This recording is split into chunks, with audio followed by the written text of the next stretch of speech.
Welcome back. I'd like to welcome a very special guest, Mr. Peter. Could you introduce yourself to the audience? Yes, hi. My name is Peter Speyer. I'm the Chief Data and Technology Officer at the Institute for Health Metrics and Evaluation, a research institute at the University of Washington in Seattle. And we were talking about the fact that this is your first time here in Stockholm, and Digital Health Days, not the first time, but the first time since you were 12. Okay, how do you see Stockholm as a digital health city? Good question. So, yeah, I was here in Stockholm once when I was 12 and not that interested in digital health yet. I think it's a fabulous combination to be in Seattle, in Stockholm, to see both Stockholm, the city, which I explored a little bit last night, and it's a fascinating place, very open, very spacious, very friendly people. And now spending 2 days in the digital health community, which I think I see a lot more activity happening in and around Stockholm and in Sweden, which I find very interesting, coming from the States, where there's a lot of things happening as well, to get kind of the European perspective on things. That's very interesting, because sometimes you get the comments here in Sweden that there are many things happening in the US, but now you're saying the opposite. Have you heard these comments also from your Swedish colleagues, that there are many more things that are happening in the US compared to Sweden? You hear that a lot, yes, yeah. Very true. But yeah, this is clearly proving me wrong here in Stockholm, so it's great to see that.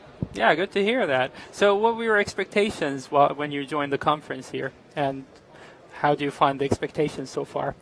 So I come from an institute that does global health and population health research, and so what we're trying to do is take all the data out there on health and come up with better evidence for policymakers, decision makers, nonprofit organizations, and so forth, to make better decisions and to base their decisions on evidence. And so my main reason to come here was to kind of find out what else is happening in the space and where are data collected and made available, and how can we better use data in the healthcare process, right, from providing healthcare to individuals all the way to, healthcare related legislation.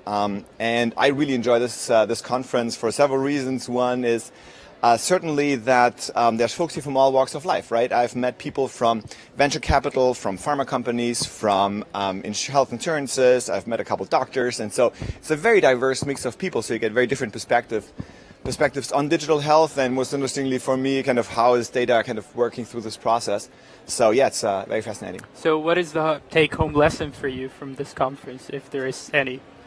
A lot is happening. Yeah. We talked about Sweden, but around the world certainly. A lot of very interesting initiatives, new products, new services. So very exciting times to be in the space, but we're really just scratching the surface, right? There's still a lot of problems in terms of how do we make data, flow between different organizations and data around one patient better. And while there's a lot of progress, it's exciting also to see that this is not going to end anytime soon, right? We're just really kind of on the upswing of what's happening in the space. Well, thanks a lot for your time, and hope you enjoy Stockholm so far, and enjoy the conference. It's been a pleasure. Thank you.